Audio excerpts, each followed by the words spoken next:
Duta Besar Israel untuk Amerika angkat koper dari istana setelah bertemu orang ini.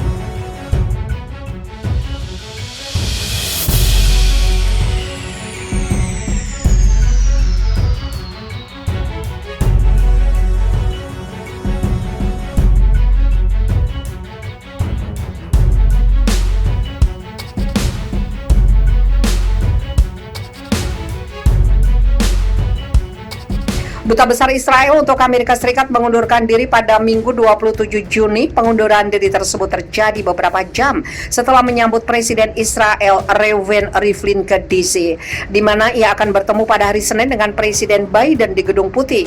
Melansir Axios, Senin 28 Juni, keputusan Gilad Erdan datang ketika pemerintahan Biden dan Perdana Menteri Israel yang baru Naftali Bennett merasa ada kesamaan satu sama lain, terutama pada isu-isu yang paling kontroversial seperti Iran dan konflik Israel-Palestina. Saya percaya terserah pemerintah saat ini untuk menunjuk seorang duta besar yang akan mewakilinya secara politik dengan pemerintah, cuit Erdan pada hari Minggu. Erdan baru-baru ini menggantikan Ron Dermer, orang kepercayaan terdekat Benjamin Netanyahu yang menjabat sebagai duta besar selama 8 tahun dan menjadi salah satu diplomat paling berpengaruh dan kuat di Washington. Sebagai tambahan, ini adalah tur perpisahan untuk Rivlin yang masa jabatannya selama 7 tahun akan berakhir bulan depan. Isaac Herzog akan menjadi presiden Israel berikutnya pada 9 Juli. Rivlin bertemu minggu lalu dengan Bennett dan Menteri Luar Negeri Israel Yair Lapid untuk mengordinasikan pesan ke Amerika Serikat tentang Iran. Axios melaporkan, Menteri Luar Negeri Antony Blinken bertemu dengan Lapid di Roma pada hari Minggu, di mana mereka membahas stabilitas regional. Menurut juru bicara Ned Price, setelah pertemuan tersebut, Erdan akan terus menjabat sebagai duta besar Israel untuk PBB.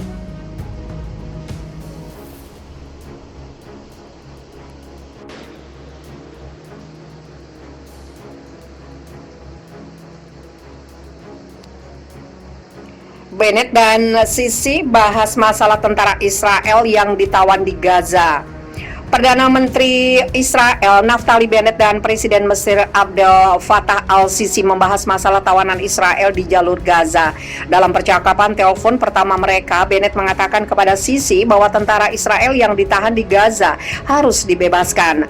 Upaya mengkonsolidasikan gencatan senjata permanen antara Israel dan milisi Palestina harus dilanjutkan, ujar Bennett. Pemimpin Mesir dilaporkan telah menegaskan kembali pentingnya gencatan senjata dan kebutuhan memperbaiki situasi kemanusiaan di Gaza. Menurut Yerusalem Post, kedua pemimpin sepakat mengadakan pertemuan tatap muka sesegera mungkin. Mesir dan PBB adalah perantara utama dari gencatan senjata yang didukung Amerika Serikat dan beberapa negara Arab dan Uni Eropa. Gencatan senjata itu mulai berlaku pada dini hari Jumat 21 Mei setelah 11 hari serangan militer Israel. Selama panggilan telepon mereka, kedua pemimpin berbicara tentang beberapa masalah umum, termasuk pentingnya perjanjian damai 1979 yang membuka jalan bagi hubungan resmi antara Kairo dan Tel Aviv.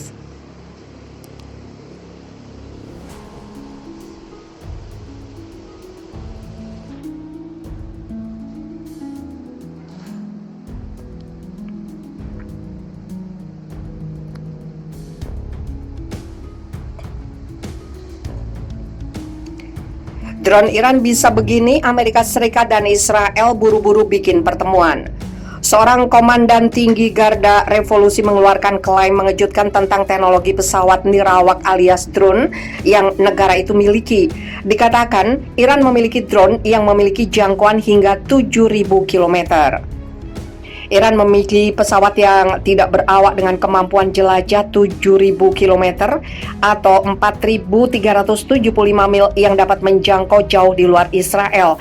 Seorang komandan tinggi pengawal revolusi negara itu mengklaim pada hari Minggu, kami memiliki kendaraan udara tidak berawak atau drone dengan jangkauan panjang 7.000 km. Mereka bisa terbang, pulang ke rumah, dan mendarat dimanapun mereka suka, kata pejabat militer bernama Hossein Salami, seperti dikutip oleh kantor berita negara IRNA. Amerika Serikat dan Israel dilaporkan mengadakan pembicaraan awal bulan ini tentang kerjasama melawan pesawat tidak berawak Iran. Sebab Republik Islam itu diyakini mempersenjatai milisi Syiah dan organisasi teroris di wilayah tersebut, membangun zona larangan terbang di Timur Tengah untuk drone militer Iran. Pada bulan Mei, Israel menjatuhkan sebuah pesawat tidak berawak ketika mendekati wilayah udara Israel di dekat kota timur laut Bet Shean. Benyamin Netanyahu yang kala itu masih menjadi Perdana Menteri mengatakan drone dibuat oleh Iran dan diluncurkan oleh pasukan Iran ke Israel dari Suriah atau Irak.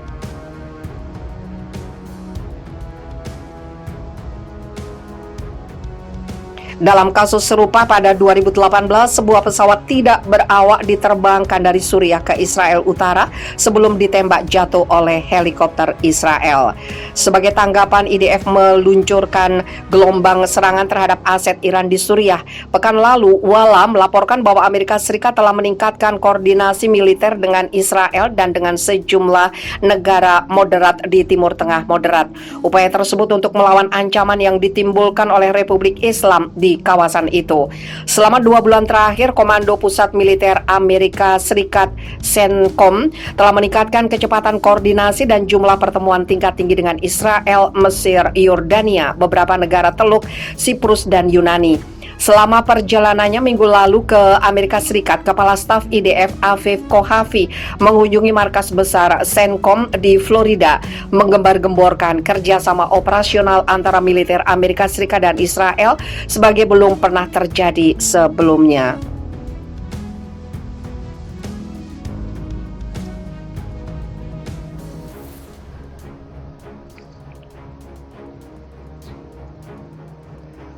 Polisi Israel dan warga Palestina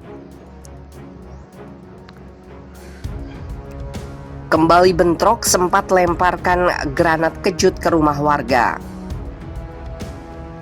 Polisi Israel dan warga Palestina kembali terlibat bentrok pada Senin 21 Juni malam. Kali ini bentrokan terjadi di Sejarah, Yerusalem Timur. Dalam bentrokan tersebut, polisi Israel melemparkan granat kejut serta menyemprotkan semprotan merica ke arah warga Palestina. Sementara warga melemparkan batu dan kursi. Setidaknya 20 orang terluka dalam bentrokan tersebut. Selain itu, sejumlah orang juga ditangkap oleh polisi Palestina seperti yang dilansir dari Al Jazeera pada Selasa 22 Juni. Dalam kejadian tersebut, seorang lansia terluka setelah dipukul di bagian kepala. Layanan medis juga mengatakan beberapa ambulan menjadi sasaran pemukim Yahudi yang melemparkan batu ke kendaraannya. Sementara itu, puluhan pemukim Israel pada Selasa 22 Juni memaksa masuk ke komplek Masjid Al-Aqsa di Yerusalem Timur yang diduduki menurut Departemen Wakaf Islam.